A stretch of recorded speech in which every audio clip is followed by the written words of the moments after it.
ដើរតាមផ្លូវក៏នឹកឃើញក៏ឃើញផ្លាស្រាប់តែនឹកឃើញសំណួរសំណួរតាមមកឥឡូវចាំមើល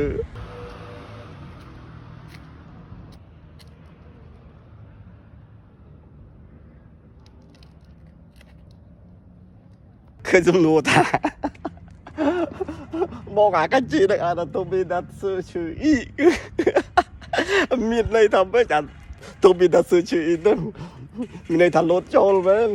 សំប្រុងប្រចាំការលោតចូលមែនថាមិនមែនទេអានឹងគឺកន្លែងផ្លូវដែលអត់មានភ្លើងចរាចរណ៍ដែលផ្លូវឆ្លងកាត់ហ្នឹងវាអត់មានភ្លើងស្តុបភ្លើងអីហ្នឹងគេដាក់ទៅមានដាក់ស៊ីហ្នឹងគឺបានន័យថាកុំឆ្លងទៅទាំងបញ្ញាប់បញ្ញាល់បើមិនបានមើលឆ្វេងមើលស្ដាំប្រយ័ត្នឡានបុកងាប់អានឹងមានន័យអញ្ចឹងមិនមែនលោតចូលនេះឃើញរត់គេដាក់សញ្ញារូបរត់អីនេះហើយឲ្យតែឃើញមានកន្លែងក្មេងៗអានេះអីហ្នឹងគឺបានន័យថាអាតូប៊ីដាស៊ឺហ្នឹងគឺហាមនេះហើយហាមលុតហាមទៅដោយមិនបានមើលឆ្វេងមើលស្ដាំហ្នឹងហើយអាហ្នឹងដាក់គេបានមានន័យថាតូប៊ីដាស៊ឺ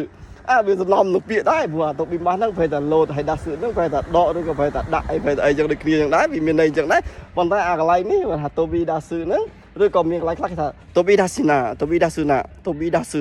កន្លែងខ្លះក៏ដាក់អញ្ចឹងដែរថាហាម